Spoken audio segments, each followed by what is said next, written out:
You're listening to the Smash Bros. Cast, episode 77. I'm your host, N64 Josh. My co-host and sparring partner is Nightcrawler. What's up, dude? Hey, how's it going? It is going well. It is going well. We have a guest tonight, Rango. What's going on, buddy? Hey, just having a pretty good night. All right, glad to hear it. Glad to hear it. Well, hey, guys, before we get started here, if you'd like to get yourself a free book from Audible, go to audibletrial.com/SBC. Pick up something awesome like Blood, Sweat, and Pixels. The gaming chair I'm sitting in is from OP Seat. Go to n64josh.com/OP Seat to automatically save $10 at checkout. With that, we're going to jump to the announcements.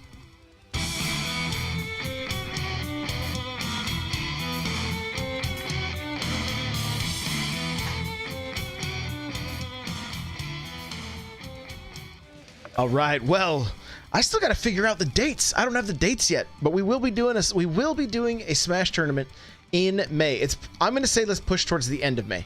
That's going to be the best bet because I'm not sure which days I'm completely here, completely gone, that kind of stuff. So we will push. Executive decision made. Yeah, we're gonna push it out. It'll be probably like week 3 or 4 that we'll do the tournament. So that will take care of that, and I'll get probably the 18th is better because the 25th is Memorial Day weekend.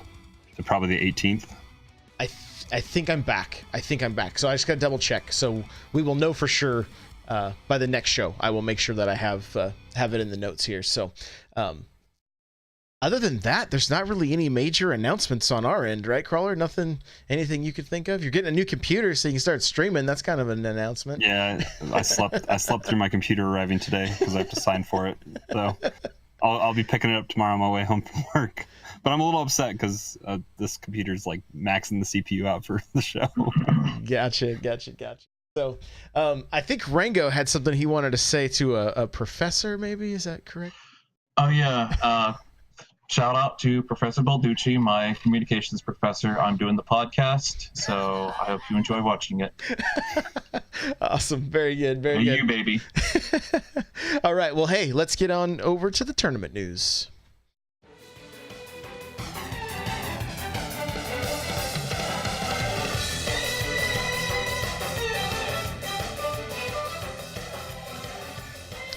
All right. Crawler, why don't you go ahead and take this away for us? All right, so this is kind of a who's who, really, in the top 8. So we'll start at the bottom. So tied for 7th was MK Leo and MVD. And this is for Pound 2019. This was for Pound in Maryland this past weekend. They had both Ultimate and Melee. So this is the Ultimate results. So MK Leo and MVD tied for 7th. DeBuzz and Salem tied for 5th. Sam Sora took 4th. Mars took 3rd. Mars has been kind of on a tear lately, just top three, winning, top 3. Like, he's just been going. Yeah. Myron, friend of the show, was on a couple, 2 months, month and a half ago or so? I believe so. Myron took 2nd, losing to Ally, who did not lose. He didn't lose. No, he did not. Did you see the finish by chance? I did not. I was trying to watch it, and I just was busy on... It was because that was yesterday. That was during Easter, right? yeah. I just went back and watched some highlights and the Ally special with Snake. It just like you could just see the defeat in poor Myron's eyes. I saw some stuff on Twitter that was like nerfs that everyone should be okay with, and it was kind of a laundry list. And it was like Nikita should die when you attack it the first time. And I think MVD responded. I don't know who it was that tweeted it out, but MVD had responded. He's like, I'd be okay with that. Because, like, Nikita just... There's some stupid stuff that you can see. Like, I think one of MVD's kills came from, like, Nikita he shot, like, 15 seconds prior and went straight up. And then they fought. And then somebody just happened to be in the way of Nikita when it came back down and fell. And that's what ended it. Gotcha. Gotcha. And then, so you got Melee results too? Let me click on it and load it up here. We got a little bit of drama with the Melee stuff as well, unfortunately. Yeah, unfortunate. Well, we know Hungry Box took it was Mango and Hungry Box in so grand finals. I got top 8 here. So we got tied for 7th was Axe and Chudat.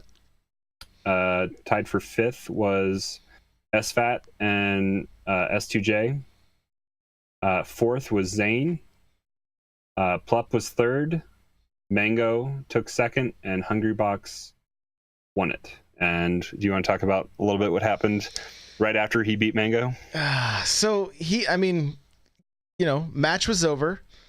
Some of the tweets and things that I saw, people were like, "Wow, this is like 2006, 2000 whatever. This was like, this was in the past. Like this was like blast from the past." And somebody chucks like a plastic crab up on the stage, which I know it was Maryland. It could have been a real crab.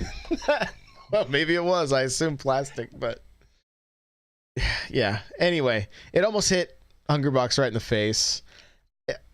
That dude just gets so much hate, and it's really unfortunate. Like, I understand people are frustrated by his play style and by, and whatever, but he's still, he's still winning, so I don't know. And he's not as campy as that one match that took place 2 weeks ago. Like that was a different Puff player, but he did lose a match. Yep. Right? Didn't he fight? He fought back up through losers, I believe. Like, he lost to Mango, so yeah, and he won 11. So yeah, he probably did a reset, and then I don't have the bracket actually up to look and see, but yeah, he lost to Mango. So either they reset brands, but his game count kind of tells me, because he played 12 matches and Mango played 10. So yeah, Hungrybox had to come through losers. I think he had to do 5 through losers, I think is what happened. So, it's just a lot of like I said, a lot of the different tweets, a lot of things I was seeing was just kind of like, come on, Melee. Like, this is not a good look for you. You know what I mean? And it really isn't. Rengo, what do you think? What do you think about all this stuff? So, I wasn't really following. I saw it all on my Twitter. All this talk about a crab, and at first, my reaction was the same as everybody else's. It was incredibly hard to believe that anybody would just throw a crab. I just thought that was ridiculous. I always felt that the Smash community was held to higher standards. At the same time, you can't help but see a little bit of humor in that. It's a crab, first of all. Who's going to chuck a crab at the top Melee player? It kind of harkens back to the days when I watched like WCW, for instance, and at the end of each show, people would be like lobbing food and trash into the ring. And of course, there's rules against that. You can't do that. So the good reason, protect the safety of the players. So I admit, I think the biggest takeaway from it for me is like, it's ridiculous. It's harmful intent. He tried to hit Hungrybox in the face. That's definitely a cowardly act, but at the same time, it's just ridiculous. It happens for whatever reason. People are crazy. I did see the TO post today or yes, I don't know if it was yesterday or today, but that the culprit was found and he is banned from all local activity, like any future activities that TO runs, or probably that whole region maybe runs. Oh yeah. I'm pretty sure Jabali from CEO banned him as well. Said like anybody that does something like that is going to get banned completely forever. Yeah. It was some of the responses I saw were like, "Hey, let me know who this was. He won't be coming to." Yeah. Good luck going to a super major. You're not going. You're not going to Smash to Splash. You're not going to Frostbite. You're not going to SmashCon. MomoCon. Yeah. No, I got no sympathy for that guy. It's just unfortunate. I think it's great that game is still going this many years later. The weird drama between the Ultimate Melee, that kind of stuff. At least it seemed to kind of died down a little bit. But like, man, for what we experienced firsthand at Genesis, just with people, screaming like F Hungrybox or whatever they were saying, like it was just the guy. I don't know. He seems like a pretty good dude, so it's unfortunate that we get to see that kind of stuff happening. But all right, well, moving on. Let's get into the news. We'll talk Smash 3.0 update. Here we go.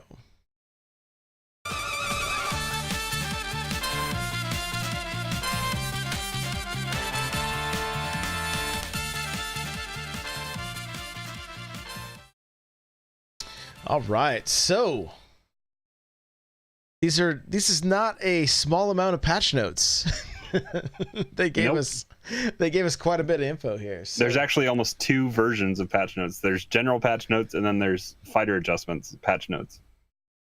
Yeah, you were correct. It looks like I'm looking at the.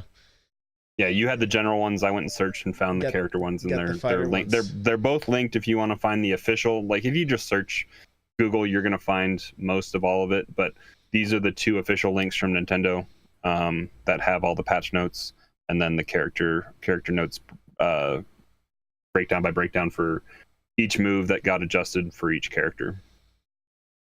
So I don't want to break down every single fighter. It'll take forever. People can go check it out. But Crawler, I know for you, Corrin, got to see some buffs. How's it been going? I've been jumping into GSP like a little bit, and it's most noticeable with how you're protected with up B because the multi-hit is back. The move had been strong, but it hadn't been reliable. But having the multi-hit, like you can definitely notice a change with up B. She still feels slow-ish. But let's see. I had all the moves here are listed. Rango, how about you? Was there any changes in the characters that affected you? Any of your mains or your pockets, anything like that? Quick answer: no. I didn't get touched. I'm very happy for that. Yeah. Wolf, Bowser, they didn't get nerfed at all. So Wolf got a slight nerf. He got a slight nerf, but nothing like so major that it's going to take him off his game. His D Smash got a slight slap on the wrist, and the universal projectile nerf, which is only a part of Wolf's game. His ability to just win in neutral and smother his enemy with the fairs, the dash attacks, catch landings, and whatnot. Wolf still is quite powerful. I sometimes dabble around with other characters, Roy, Chrom, and Link, and that's mostly it. So honestly, I can't really say that the patches hit me too hard. I feel happy for the people that got the buffs that they wanted. You got Corrin, you got King K. Rool, you got Kirby, and I saw a few of my friends, jumping for joy on social media that, their characters got buffed. So good for them, because it adds to the pool of viable characters for those that were starting to feel that they were dying off in the tier list early.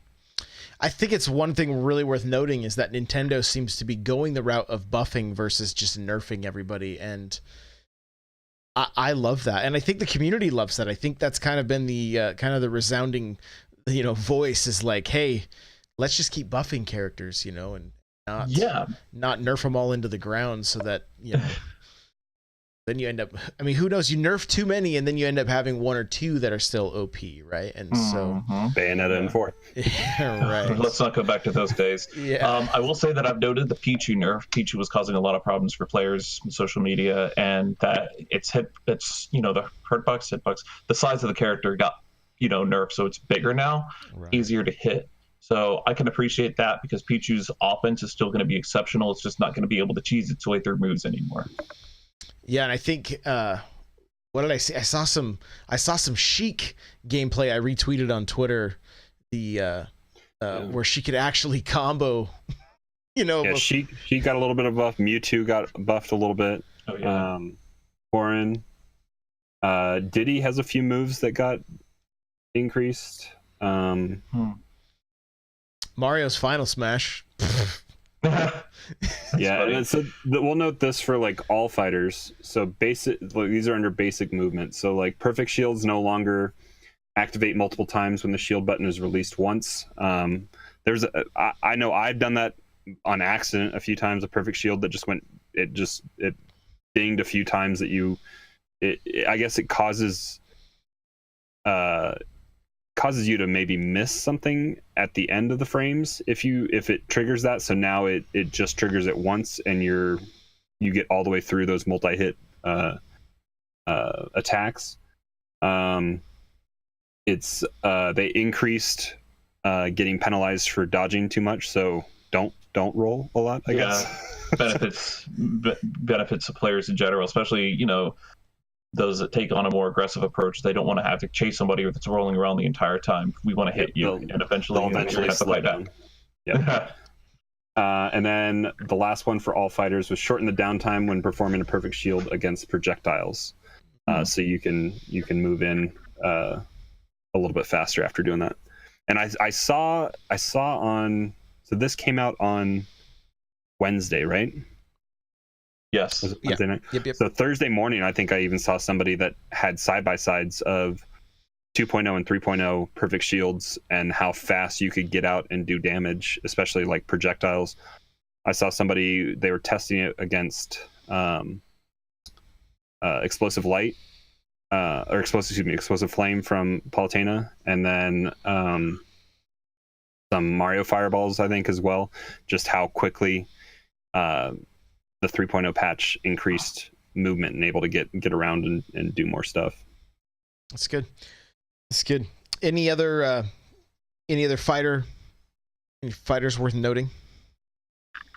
Well, let's see. I know Marth. pretty Marth much- had his grab, his dash grab was extended. Marth and Roy, and of course their Echo fighters got dash grab buffs, and I think that's wonderful. It's very annoying when you grab shields and the grab doesn't hit. Oh yeah. So I think that's a wonderful, buff.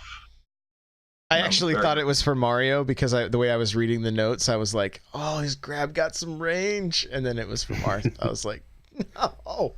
It looks like almost every character had reduced power against shields implemented against them. Mega Man no longer has his. He got another frame of cooldown for Leaf Shield, I believe, and he can no longer throw the Metal Blade while he has the shield. Interesting. And then throwing type items can no longer be thrown when using Leaf Shield. Got it. So then we got the stage builder, of course, which immediately every junior high kid, or maybe not, just decided to draw, inappropriate stuff, and it went all over the internet. Of course, people laughed because it's hilarious, I guess. And so then Nintendo supposedly had things in place to make sure that didn't happen. Obviously, that didn't work. They've since gone and deleted stuff, apparently. But you can build stages, and I've actually seen some very creative stages. I've seen some pretty good stages. I've seen some memes recreated. I've seen some anime recreated. I've seen somebody Sonic 1 opening landing page on the start menu. Yeah, that's pretty cool, especially with the whole movement stuff now. Like that's what makes it kind of cool, because most of it is art in the background, but then if you want to have that like depth perception kind of thing, you can put something either in the foreground that you then move behind, or even on the fighting platform that'll move, and it makes it kind of have that 3D perspective a little bit. Video editor located in the vault, right? I love that. Yeah. It's a wonderful feature. Let me add to that. They put Smash World on mobile now on the Nintendo Switch Online app. And you no longer have to grab the SD card and put it in your computer. You can just upload your videos from the game and share, and it'll go onto your Smash World profile automatically, and then you can use that link to put it on social media. Yeah, it's much better. Huge improvement. Yes. Got 11 new spirits, which do you guys play spirit mode much? Rango, you play spirit mode? No, I actually finished the World of Light within the first month 100%, and I haven't touched it since. Okay. I have not touched it once, so I still need to finish it, but that's where I'm at. I think I have one spirit from Pokemon Let's Go Eevee. Right? Yeah, you haven't even bought any spirit. You probably have so much. You haven't bought any of the music, any of the Mii costumes, anything. You probably have so much money to be spent in that vault. Yes. Yeah, I haven't bought a single thing. And you need to do at least for the music. Yeah, I know. And then I can put it in my fanny pack and carry my Switch around and use it as a giant MP3 player. Yep. That's what I need to do. There you go. Let's see here. It says we talked about Smash World being on the app, and then now easier to match with players who have similar GSP as you in quick play? Have you guys tested this out at all? I've played a little bit of online. It's mostly the same. I haven't really noticed any difference because I usually wasn't getting like really low GSP people to begin with. So I mean, I guess for better or for worse, it's working. It's working the way it should. So that's good. I haven't noticed any large gaps, but like I've also played a character that's about half of what my roster GSP is.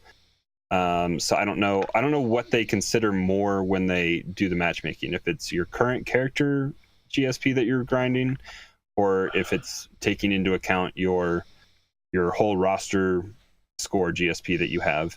But the matches I've played maybe 10 or 12 this weekend. That was kind of it, just so I had something to talk about today. Mm-hmm.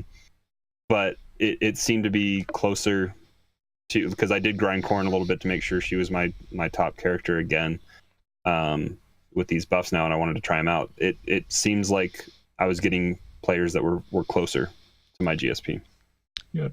When I jumped in for the little bit that I did, it seemed like every person I played against was about 1 million under me, which I thought was interesting. Because if I ended up losing, I was like, it took a huge chunk. Then if I ended up winning, I hardly got anything back, and I was like, this is interesting. So. But a million can be earned in this game in right. like 4 matches. Pretty it's quick. not that. It's not crazy swings. It is crazy swings, so it's not like that outrageous to see 1 million. Yeah, but that was about it though, and it wasn't. I don't even I don't even know that it was a full mill, like maybe 800,000 things like that. So. But overall, it seems like good stuff. I haven't seen anybody really freaking out online. Reddit seemed pretty mellow for the most part. So. Yeah, that's great. I love it when there's, peace and, gratitude among the patches, because I know Nintendo's doing the best they can. There's always more. There could be Squad Strike Online would be a huge blessing. Oh, yeah. Yeah. I think hopefully in 4.0 or even maybe a 3.5 kind of patch, if we can get some notable changes to arenas like we've been asking for, I think that would be nice. Yeah, certainly. Arenas and maybe the some of the single player stuff, like the sandbag or whatever, like being able to hit that thing, and that might be like we got old features with Stage Builder here in 3.0, so maybe 4.0 will bring back break the targets and home run contest. Yeah, that would be nice. Yeah, I love those mini games back in the day. I will also say the Stage Builder, from what I've seen so far, is by far the biggest update of Stage Builders in this series. Because Brawl and Smash 4 were like super minimal. They were minimal. There wasn't a lot to it. And here I'm seeing these crazy looking stages with tons more assets than ever before. Yeah. So let's talk about everyone's Wednesday night. How did your Wednesday night go, Josh? So I will just let everybody know, for a very small window, I was probably the best Joker player in the world. Only because I was the only Joker player in the world. For some reason, I had my Joker within, 5 minutes, 10 minutes? I don't know. Yeah, I mean, it was probably less than 10 minutes of the download starting that I had the update and was ready to rock and roll, and was playing Joker. And then the servers melted. Oh, and they did. They really did. And so I think it took me like an hour and a half to get mine to even initiate the download, and then another like 15-20 minutes to download it. Yeah. Yeah, it was pretty brutal. Rango, how was it for you? Well, Wednesday was wonderful. I started by winning our second bi-weekly at our venue. There you go. First out of like 26 or so, and then went home, tried to patch a game. And of course, it didn't go for hours. One point when it tried, it was like 30 something hours before it, of course, disconnected. Yeah, the 88 hours 41 minutes or something like that kept popping up for a lot of people. Yeah, I saw that at one point. But yeah, when I finally got it done, I was happy. I'm happy because, first off, I love Persona 5, one of the greatest JRPGs ever. Fantastic game. But outside of just playing Joker, I went to the Memento stage to check out the music, and I was quite pleased with the musical selection. They actually included Battle Hymn of the Soul from Persona 3, and it blew my mind because I could not believe it included that song. Love it. Stuff. All right. You guys ready to move into Ike? You guys ready? I'm Oh, ready. yeah. All right, let's do this thing.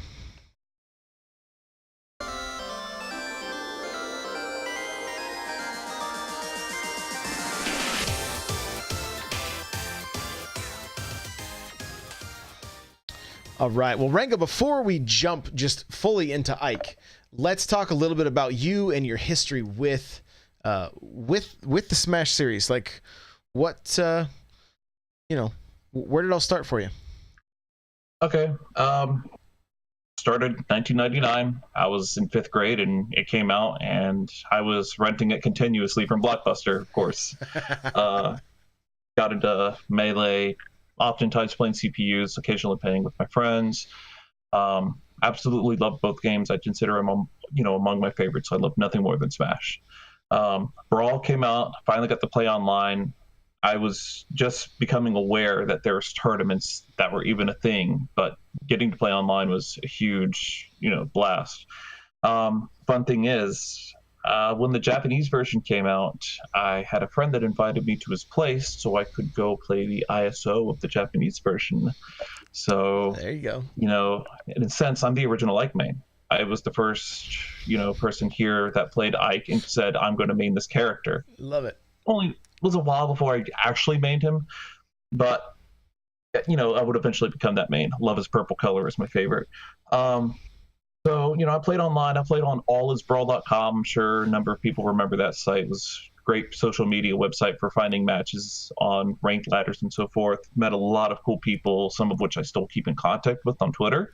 Got into my first tournament at this place called TC, all because of a trip to Pizza Hut, and the owner knew about the TC. So go to Brawl tournaments, take second in my first one, take first in my second tournament. Ike versus Snake surprisingly did well. Drew Lombardi, that guy was amazing. And then, eventually I fizzled out of Brawl. Brawl was, kind of broken, unbalanced, not just for Meta Knight, for a number of reasons. Phased out of that, played it for casually. Smash 4 brought me back in, and I really, really wanted a tournament scene. So I contacted some TOs or venue owners, said, I'd like to do this thing at Christmas, see if we can get a scene going. Jump started, and we've been hosting tournaments in Augusta ever since. And it also was the reason that I started going into bigger tournaments.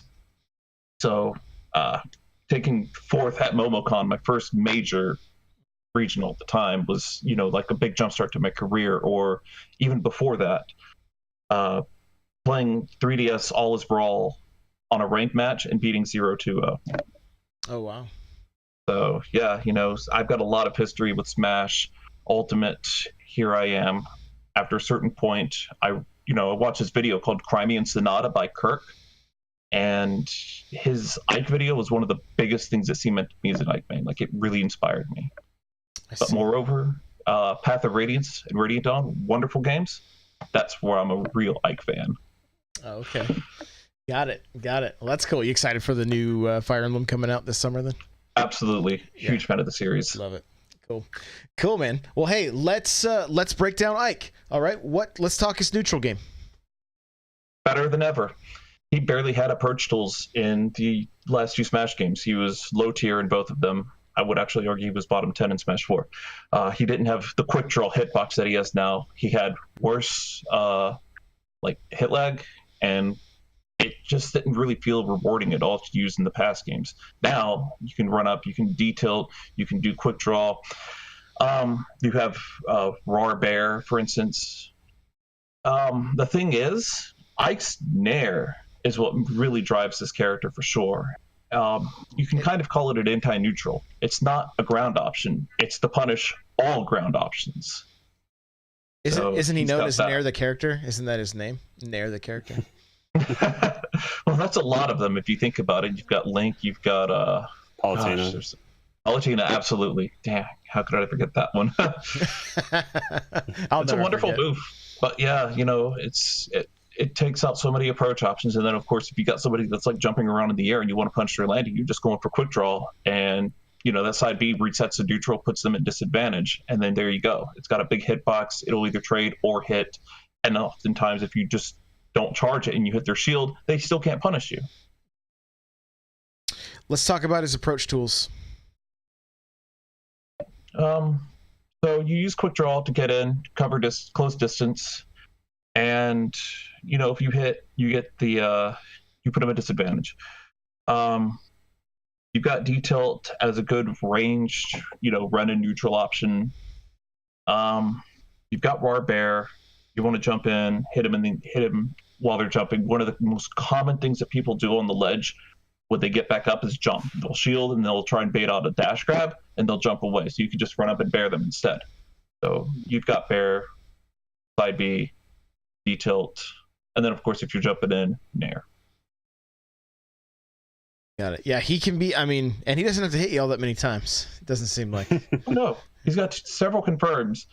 I'll break it down like this. Around the 90% margin, you can start going for Nair U-Air, Nair Bear. Once your opponent is out of that kill window, which is around 120%, you can just kill them with F-Tilt or U-Tilt. And then once they hit maybe 150 or so, Fair will end them. You could just sneeze on them at that point. Pretty much. Yeah. So let's talk combos. What are you going to do for combo game with Ike? I always start with D-Throw. U-Throw isn't the combo tool that it used to be. So D-Throw followed with U-Air. U-Air is a lot easier to hit with than Fair because you don't have to worry about following with the DI as much. You can just dash in, U-Air, and then go from there. On larger characters on platform stages, you can do D-Throw, U-Air, hop to the platform, and then U-Air them again. Nair combos into itself. Early percent, you can do Nair U-Tilt. Of course, you got your kill confirms, Nair U-Air, Nair Bear at 90+%. D-Tilt to Fair doesn't work like it used to anymore, especially at low percents. So if you pop somebody with a D-Tilt between 0 and 30, you're probably going to want to hold off and just bait their next move. Just read them out, because if you go for that Fair, they're going to air dodge it, and then they're going to come and punish you instead. But yeah, Nair's your bread and butter combo tool. Nair to pretty much anything he's got. Or if you really want to get crafty, you can do Nair and charge up a smash in case they dodge into it. Got it. And as a tech chase option, you can do like an F throw, and depending on the tech chase, you can just follow both with the side B and do some extra damage. I see. Okay. And then let's talk his finishers. Nair to U-Air, Nair to Bear, between 90 to 120%, all on average, of course. It varies for weight, varies for character, DI, and so forth, but those are the two. Fair Nair, Fair Bear, Fair U-Air. After 120%, you want to go for F-Tilts and U-Tilts once they're out of that kill percent range. And then after 150, the Fair. And of course, when you're on a platform stage like Battlefield, for instance, you don't want to forget that he's got combos off the platforms as well when you do like D-Throw, U-Air, or Nair, U-Air, and so forth. Okay. How's he do? What do you like to do as far as edge guarding? Believe it or not Eruption. As a matter of fact, most of the time I don't even like getting off the stage. Ike puts himself in a horribly prone position due to his recovery, and somebody can just reverse that and edge guard you and kill you instead. I prefer to ledge trap. So, on those rare occasions where it's okay to Eruption somebody like Joker or Lucario, somebody with a really predictable recovery, you do that. Never on the very corner of the stage, just a little bit under the stage. So if they try to go under the stage, you get them, or the fire pillar gets them from outward. So always want to keep that measurement in mind. Detail also 2 frames, so you've got that as an option. When they snap the ledge, Nair is wonderful, whether you're facing them or facing away from them, because the tail end will hit. You can confirm into a bear. But you never want to keep throwing it out, because it's not that fast to do repeatedly, like Wolves, for instance, because they'll punish you after the first one. So what I like to do is I'll do like a Nair, and then I'll wait, and then I can bait out their next, read out their next option, and then go from there. Or even if they didn't take action, then their invincibility is probably worn off by that point, and you're going to catch them anyway, right? Exactly. And the other thing to do is be at a safe distance, read out the recovery, so you're not going for Nair, you're just waiting them out. And depending on what they do, you can D-Tilt them into a Fair, or you can just F-Tilt them and kill them after 120 or so. Maybe less than that. On the ledge, I'd say maybe 100. So he kind of mentioned his recovery.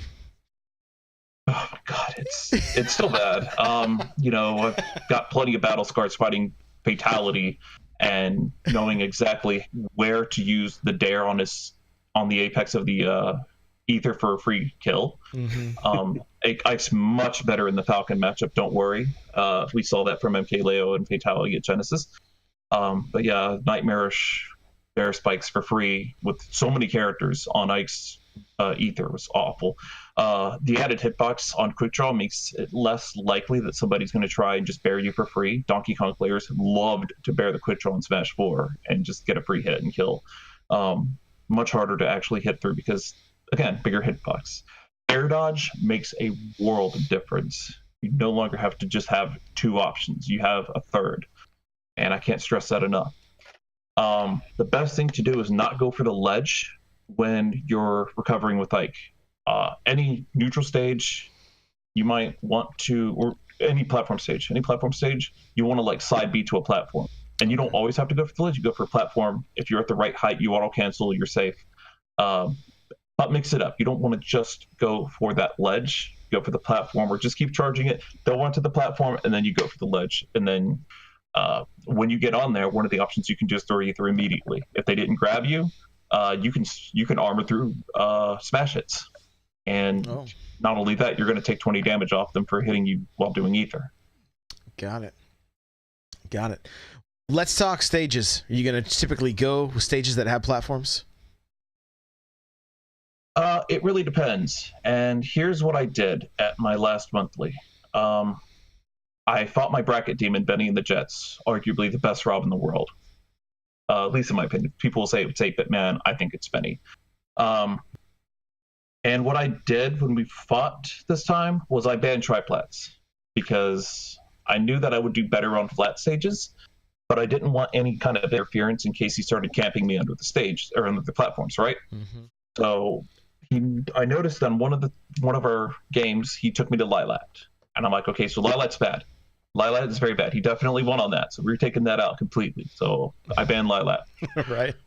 Yeah, I used to ban Kalos a lot because Ike hits the platform during an ether if you're trying to retreat back to the ledge during recovery, but it's not so bad, honestly.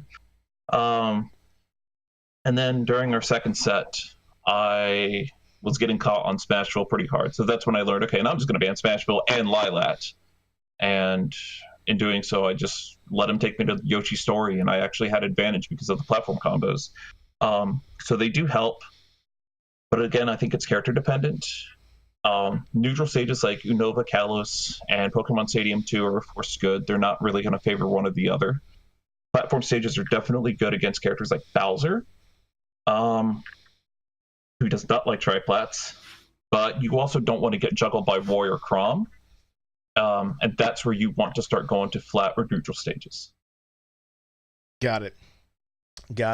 Okay, you've kind of mentioned a little bit, but let's just kind of talk just Ike's bread and butter. Like, what's some of the bread and butter with Ike?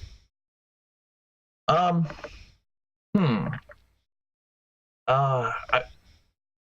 lot of that's character dependent. For instance, matchup dependent.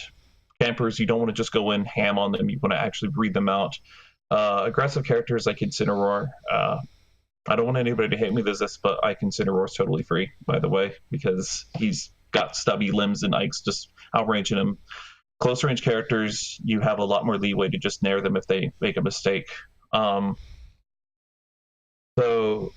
you want to not just go ham on offense. I learned that the hard way. You're not Roy, you're not Chrom. You want to be a bit more reserved in your approach. And when you strike them, strike hard and keep the pressure on them. So whether you're getting neutral with detail, with quick draw, or nair, get the juggles that you can. Get your nairs into U-airs. They're in the air. And when they're in the air, depending on the character, you'll either want to chase them down and throw out U-airs to kind of like bait them, but like don't lose advantage. They're in the air. Low enough to actually hit them, but if they land, you land with them, so they can't get advantage and start juggling you. Certain characters have super high, aerial mobility, like Yoshi. You don't want to just go chasing him around on the stage because he's just going to bait you into a trap. Other characters like Bowser, you kind of want to hound them. Just watch out for the dare, of course, but just keep juggling them as much as you can. So, I've added one more question because I think it's kind of a good one to ask for each character, and you've kind of touched on it some, but like, what are you saying are some of the poorest matchups for Ike? now this is a good question because I feel this data fluctuates all the time. Okay. Largely from personal experience. A couple of months ago, I would have told you that Link was one. I lost to our local Link Zahir with Ike, and I felt really bad. We played it the bi-weekly. I lost game one with Ike, and I switched to Bowser. Turns out I ended up winning the last couple of times we played straight with Ike. So I'm like, maybe Ike doesn't do so badly against Link. And the same with Benny. When I finally managed to win a tournament that he was at and, eliminate him, I was like, maybe Ike doesn't do so badly against Rob like I initially thought. So it started cutting the pool. So, in the past, I've struggled with Fox. I've struggled with Greninja. Those two can be a pain. I honestly don't think Pichu and Pikachu, as far as I've seen so far, are bad. Ike doesn't have the horrible matchups that he used to back in Smash 4. Sheik, Diddy, and Cloud were like -3. They were untouchable. Those are like Leo switches to Lucina against Pichu and Pikachu though, doesn't he? I haven't kept track of his play lately, so I wouldn't be able to tell you. I have seen his fights with Light, and Fox looks very nasty for Ike still, but I also think that matchup might still be underdeveloped, because if I can win against Link and Rob, then maybe Fox isn't completely out of the picture either. So I think it's still worth experimenting. If you're in the situation where you start losing to one, though, there's no shame in using a secondary counter pick, because Smash is obviously a counter pick heavy title, and you don't want to just limit yourself to one character. What? So... I'm serious. It's actually saved my butt a couple of times. But yeah, long story short, as far as the matchups go, like I said, Fox and Greninja, Roy and Lucina can be up there because they can just counter your ether. But if you can win neutral against them, then you can just start beating the crap out of them too. So got it. All right. Well, hey, man, thank you for taking the time to do this. I really appreciate it. Wow. Honestly, thank you for having me on the podcast. I'm sorry I was a little talk heavy. I tend to get into lecture mode and start rambling. No, that's why we have specialists come on, so that they can talk about their character. Yeah, we need the experts, because we are not. So, where can people find you online? Twitter, Rango SSB. On Instagram is Rango the Mercenary. I think my YouTube channel has my old name, Ognar Pliskin. Work on that. Gotta work on that branding, man. I am. That's part of being a communications major. I want to get out there. I want to get sponsored again. Shout outs to Olympus Esports. They're a wonderful sponsor. I was with them for about a little over half a year. And Round 3 Gaming, the guy that puts on our fusion tournaments, where we brought Florida and the Carolinas out for a Georgia tournament once. Oh, so, cool. they've always been good to me, and I want to have that open communication, be transparent with a potential sponsor, so I can start getting myself to major tournaments again. There you go. So branding, I'd like to do content creation, but I'm very slow on that for YouTube, unfortunately. So I just contribute what I can to matchups. I'm on the Ike Discords. I'll give matchup advice and so forth, and little matchup details on Twitter. Cool. Awesome, man. Crawler, where can we find you? You guys can find me hanging out in Josh's Discord, n64josh.com/discord to get you the invite. Also on Twitch and Twitter, Nightcrawler724, Nightcrawlers without the E. Look for some streams this week. I'll definitely be getting my new computer set up and looking to get some streams in. So I'll see you guys there. Awesome, guys. You can follow me on Twitch, Twitter, Instagram, Facebook, Snapchat. It's all N64Josh.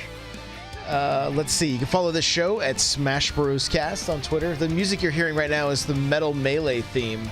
And you can check out the full video by going to n64josh.com/metalmelee. And if you'd like to get yourself a free book from Audible, go to audibletrial.com/SBC. The chair I'm sitting in from OPC. Go to n64josh.com/OPC to automatically save $10 at checkout.